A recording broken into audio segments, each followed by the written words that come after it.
Isa na naman pong bagong topic ang ating po ngayong tatalakayin at gagawan po ng reaction mula po ito kay Pinoy Mystery Channel.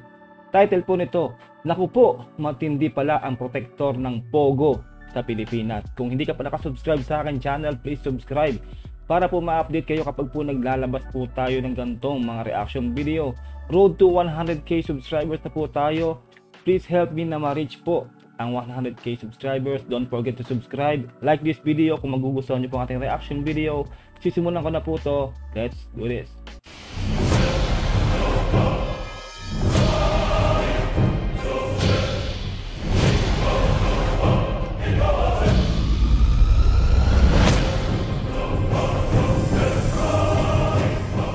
Philippine Offshore Gaming Operator o POGO. Naging mainit sa balita nung nahuli ang Zun Yuan Tech sa Bamban, Tarlac. Kasama sa mga ilegal na gawain sa Baofu compound ay money laundering, cyber hacking at human trafficking. Pati ang alkalde sa maliit na bayan ay sangkot dahil sa kanyang yaman at malihim na pagkatao. Si Amnesia Girl, no? Ayun ako. Chinese po to talaga, no? Wag po tayo magpapaniwala, hindi po Chinese siya, no? Yan si Alice Guo. Nabanggit din kung may mga politikong nagpoprotekta sa mayora. Pero may isang issue na mas malaki pa sa lahat ng problema ng Pilipinas na tila nakalimutan na. Siguradong magugulat ka sa malalaman mo na ang nasa likod ng mga ilegal na gawain ng Pogo ay grupong peligro sa seguridad ng buong mundo. Mayroong mga naniniwala at marami din namang naghihinala. Ang tanong, totoo ba? Nice one, PMC.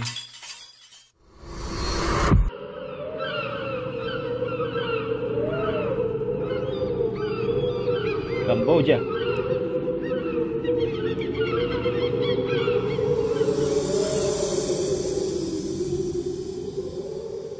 Mainit ngayon ang balita hinggil sa alkalde ng Banban sa Tarlac dahil sa maraming hindi kapani-paniwalang ipinahayag nito sa dalawang Senate hearing. Ilan pang issue ang naungkat kasama ang napepeking mga dokumento upang makakuha ng birth certificate at pasaporte. Tama. Lumalabas din na baka may protektor na Pilipino ang alkalde kaya nanalo sa halalan. Nababanggit ang limpak-limpak na salapi na may ugnay sa Baofu Compound at Hongsheng Enterprise na hindi alam saan nagmula. Tama. Marami ang nangangamba na baka napasok na tayo ng mga espiya mula sa China at peligro nga naman sa seguridad ng ating bansa. Ilan lamang ito sa mga puntong naglalabasan na kinakailangan ay matugunan ng... Actually, napasok na tayo kasi, di ba, nagwa-wiretap nga sila. Kumbaga, kaya nalalaman po nila yung mga pinag-uusapan po talaga sa ating bansa, na particularly sa ating gobyerno, no? Kaya po talaga kailangan po maghigpit po talaga ating immigration, ating mga seaport, mga airport, para po hindi po tayo basta-basta makapasok po ng mga Chinese na espiya na yan. Pamahalaan. Kung akala mo na iisa lamang ang Baofu Compound sa Bamban na nagsasagawa ng human trafficking at cyber scam, nagkakamali ka. Taong 2022, inulat ng pahayagan sa Vietnam, ang Vietnam Plus, na may ilang inaresto na nagtangkang pumasok ng ilegal sa Vietnam na mula sa Cambodia. Ayon sa balita, mga biktima ito ng human trafficking. Sa Sampayupun Commune o Compound, ilang buwan silang pinilit magtrabaho ng maraming oras ng walang bayad. Sa mga hindi gaano nakakaalam sa kahulugan ng human trafficking, ang sabi ng Anti-Slavery International na ito ay ang paghikayat sa tao ng puwersahan o labag sa kanilang kalooban upang pagkakitaan. Minsan, gamit ay panluloko. Minsan ay blackmail. Tama. Buwan ng Setyembre taong 2022, sinabi sa pahayagan ng Cambodia ang VOD News na sa Mokbai compound ng Sihanoukville sa bandang ibaba ng Cambodia, 60 Vietnamese ang nahuling tumakas mula sa isang compound. Ayon sa ulat, ilang buwan na silang pinagbabawalan lumabas ng kanilang kumpanya. Sinabi rin na marami pang compound sa Sihanoukville na pinupugaran ng mga online gamblings. Sa Pilipinas, ito yung mga Pogo. Taong 2023, binalita naman sa Thailand ng Bangkok Post na inaresto ng kapulisan ng mga scammers na ginamit ng mga Chinese gangs. Base sa pahayag, 20 mga inchik ang iligal na ipinasok sa Thailand mula sa Cambodia upang pagtrabahuhin ng isang call center gang. Grabe, no? Hindi lang po sa Pilipinas po talaga kumakalat yung mga bullshit na Chinese na yan, no? Pati po sa ibang bansa, no? Sa Cambodia at kung saan-saan pa. Grabe, nagkakalat po sila ng lagim po talaga sa buong Asia. Kung susuriin ng maraming reports hinggil sa mga iligal na sugalan, ang mga ito ay ginagawa din sa mga compound katulad sa Baofu, kung saan may mga pinipwersang trabahador. Kinukumpiska ang mga pasaporte para hindi sila makalis. Pinagbabawalang lumabas para hindi makapagsumbong sa kinauukulan. Halos pareho ng istorya ang mga biktima na kapag hindi kumikita, kung hindi tinotorture, sila ay ginugutom. Grabe. Sinabi sa Reuters buwan ng Marso taong 2024, halos kasabay lamang ng pagkahuli sa Tsun Yuan Tech sa Bamban, na ang human trafficking sa Southeast Asia ay isang malaking problema sa buong mundo. Tama. Pero kung akala mo na ang human trafficking ang pinakamalaking issue dito, diyan ka nagkakamali. Join me right now to talk more about the threat of Communist China is the Gatestone Institute senior fellow. He is author of The Coming Collapse of China as well as... Inulat sa Straits Times na maraming Singaporean ang nabibiktima din ng human trafficking para magtrabaho sa mga scam centers. Base sa ulat, pinapangakuan ng magandang sweldo ang mga biktima, pero pagdating sa compound, kinukumpiska ang kanilang mga pasaporte at pinipilit maging scammers. Grabe. Pati ang Interpol ay naalarma na sa laganap na human trafficking. Buwan ng Hunyo taong 2023, nagbabala ang Interpol dahil sa libo-libo ang nagiging biktima ng human trafficking sa Southeast Asia. Ayon sa ulat, pare-pareho ng modus ang mga scammers. Papangakuan ng magandang trabaho ang mga taga-China, minsan taga-Malaysia, taga-Thailand at Singapore. Pagkatapos ay kikidnapin sila at pipiliting magsagawa ng online fraud. Isa pa sa mga iligal na gawain ng Hong Sheng ay ang tila hindi na pinag-uusapan ngayon at binaliwalang government hacking. Natunton na yung mga nag-hack sa linya ng pamahalaan ay mula sa compound, pero hindi na ito naungkat sa dalawang Senate hearing. Ayun, no, kaya po nga lagi ko pong sinasabi sa mga reaction video, no, na sana po talaga lahat po ng pogo na yan ay matanggal po dito sa Pilipinas at maparusahan po lahat ng dapat maparusahan. Unang-una po nung nag-wiretap po sa ating gobyerno, no, sobrang delikado po talaga yan. Kasi po yung mga vital information po sa ating gobyerno ay nalalaman po nila at yun nga po nagmula daw po yan doon sa pogo. Isipin nyo, no? Pero ngayon po ay hindi na po napag-uusapan dyan sa gobyerno. Sana po talaga matutukan pa rin yan. No? Sana po ma-open pa rin yan para po magawan po ng paraan yan. Kasi po hindi po talaga biro yung wiretapping. No? Kasi po, spy po yun. Diba? Ini-spyan ka. Yung privacy. Kumbaga sa ating pong ordinaryong tao, no? Yung privacy mo ay ini-invade po. No? Kumbaga pinapakinggan ang yung pinag-uusapan, yung text mo, diba? Binabasa. Parang ganun po yung mga chat. Ganun po yan eh. Yung wiretapping na yan.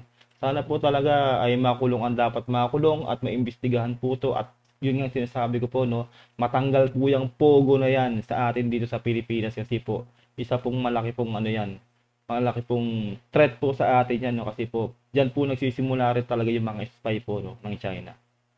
Kung titignan nga naman, mukhang maliit na problema ito kumpara sa human trafficking at cyber crimes. Subalit ang hindi alam ng marami ay ang government hacking sa loob mismo ng Baofu ay ang dahilan kung bakit hindi nahuli ng otoridad ang mga kriminal na nagpapatakbo ng mga scam. Tama. At ito rin ang dahilan kung bakit nakakalusot sa kinauukulan ang nagta-traffic sa mga biktima. Bakit kamo? Iyan ay dahil sa Chinese Communist Party. Yun na nga, grabe. Kumbaga, no, kinikilabutan ako dito sa ni PMC sa documentary niya. Ang galing eh, no? Ang galing niya mag-research. Nakakilabot po, no, kasi po yun nga po gumagawa na nga po ng paraan ang China. Yan po ang taktika po nila, no, na magpakalat po ng mga pogo na yan, yung human trafficking, whatever na yan. Talaga pong pahihirapan po nila tayo. Hindi lang po Pilipinas, no? Halos buong Southeast Asia po, no? Kinakalat na po nila yan. At yun nga po, ang pinakadelikado po talaga yung wiretapping po sa mga gobyerno. Nalalaman po nila yung mga moves, kaya po hindi po basta nahuhuli nga po yung mga ng pogo na yan.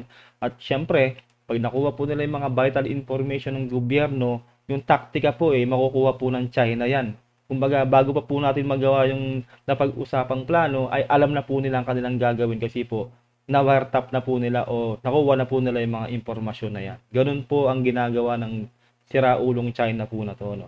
Grabe, nakakilabot po tong tong documentary na to ni PMC. Sa Chinese Communist Party.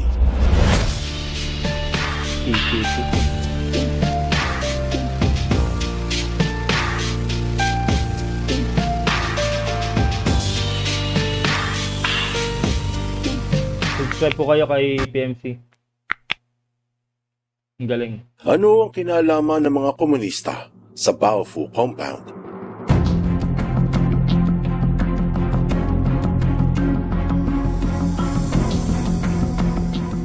Sa paglaganap ng mga scam hub sa buong mundo, napag-alaman na madalas ay pinaandar ito ng mga Chinese nationals.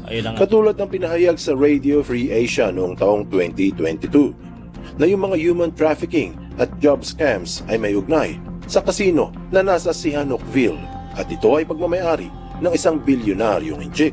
Grabe. Noong ding taong iyon sa Asian News, inaresto ang isang mayamang inchik sa Thailand dahil sa human trafficking. Noong buwan ng Hulyo taong 2023, ang ulat sa Business and Human Rights na patuloy sa Myanmar ang scam hubs na pinatatakbo ng mga inchik. Ayon sa balita, 2 Pilipino ang nakatakas mula doon, kung saan pinilit silang maging online scammers ng 6 na buwan. Maraming patunay na ang mga scam compounds katulad ng nasa Bamban, Tarlac ay pinatatakbo ng mga mayayamang inchik. Pero ano ang kinalaman nito sa Partido Komunista ng China? Ayon sa pahayag ng ProPublica na magkasangga ang Chinese Mafia na nasa ibang bansa at ang Partido Komunista, pinaliwanag ng National Security sa Europa na ginagamit ng partido ang mga crime gangs upang manmanan at parusahan ang mga inchik na hindi sumusunod sa partido. Sinabi sa ulat na mga gangsters ang ginagamit ng China upang harasin yung mga inchik na tumututol sa Partido Komunista. At bilang gantimpala, pinoprotektahan ng mga komunista yung mga Chinese Mafia. Grabe tong China talaga, no? Gagawin nila lahat para lang makapag-infiltrate sa iba't ibang bansa, no? CCP, naka-protected sa lahat po. Kaya nga po, no, sa Pogo nga po, no, kaya po sinasabi po dito ni PMC, matindi po talaga ang protector ng Pogo, no? CCP, no? Communist China. Grabe. Kumbaga, hindi po basta-basta, kaya po talaga malalakas po ang loob ng mga yan, no? Kasi po, nakabacker po nila yung talaga, CCP. Ilang gantimpala, pinoprotektahan ng mga komunista yung mga Chinese Mafia. Sa makatuwid, sinabi rin na sa Europa, kahit wanted sa China, ay protektado ng partido. Grabe. Marahil isa ito sa dahilan kung bakit hindi mahuli yung may-ari mismo ng Hongsheng, kahit na isa itong fugitive. Tama. May binalita din sa New Zealand bago matapos ang taong 2022 sa RNZ na nagkakalat ng impluwensya ang Partido Komunista at ang Chinese Triad sa isla ng Palau. Isa itong strategic na lokasyon dahil malapit sa teritoryo ng Amerika sa Guam. Ayon sa ulat, napag-alaman na yung nagpapatakbo ng iligal na sugalan ay may kaugnayan sa Partido Komunista ng China. At iyan din ang sinabi sa Ground News na ginagamit ng Chinese Communist Party ang mga organized crime sa South Pacific para suportahan ang gawain ng United Front Work Department.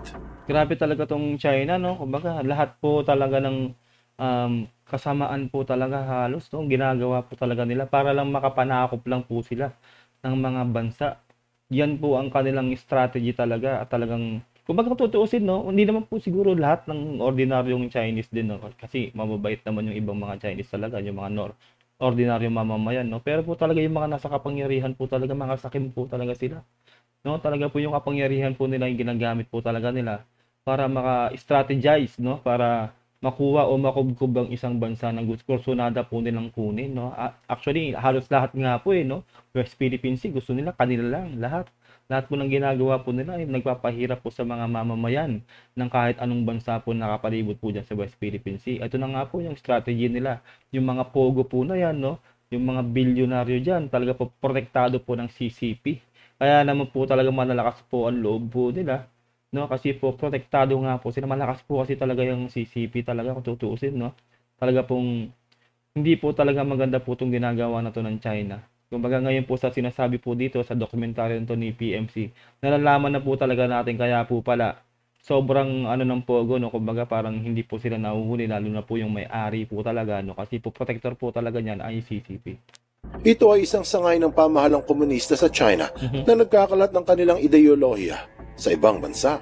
Kaya kung pag-iisipan, sa likod ng human trafficking at cybercrime sa Bamban, baka ang government hacking na nabalita ay gawain pala ng CCP. Tama.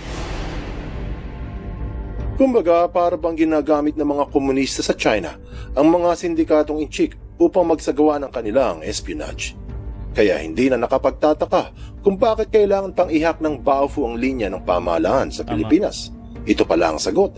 Dahil protektor ng sindikato ang gobyerno sa China. Kasi 'di ba anong mapapalangan naman ng may-ari ng Pogo, 'di ba? Sa pagpangahak ng ng gobyerno natin, 'di ba? Wala naman tutuusin Anong intent mo, 'di ba? Anong intention? Kumbaga, obviously tama nga 'yung sinasabi dito ni PMC na yun nga kasi nga ang nagpoprotekta nga talaga diyan yung CCP. Gusto malaman ng China yung strategy ng Pilipinas, syempre ng kalabang bansa nila, no? Kaya hinahack nila 'yon. Para malaman nila kung ano yung mga nangyayari sa loob, yung pinag-uusapan, yung mga plano, para nga naman maka-counter na agad nila kasi alam mo na yung plano ng bansang kalaban mo Kaya tayo ngayon, kung may gagawin tayo at nalaman na yun ng China, ma-intercept na agad nila kasi alam na nila yung plano. Masisira na ang diskarte natin, no? Kaya dapat po talaga ay maimbestigahan po to, mahuli po talaga yung may-ari niyan, yung sino yung nag-wiretap, at talaga pong maghigpit po talaga sa lahat po ng border po natin. Lalong-lalo na po sa immigration, yun po talaga, no? At sana po hindi po yung mawala na po talaga yung lagay-lagay, dun po talaga tayo nadadali, no? Kasi po pera po talaga, no? Napaka-demonyo po talaga ng pera kasi po karamihan din po talaga ay nahuhulog po diyan sa trap na yan, sa pera, sa suhol, sa mga lagay. Kaya po talaga hindi po tayo umuunlad dahil po diyan, at napapasok nga po tayo ng mga espiya ng mga Chinese, kaya po tayo ay talagang nahihirapan po talaga dahil sa ganyang katiwalian po sa gobyerno. Sana po mahuli na po talaga lahat po ng mga kasabwat dyan, no, sa wiretapping, at matanggal po lahat ng Pogo sa atin sa Pilipinas.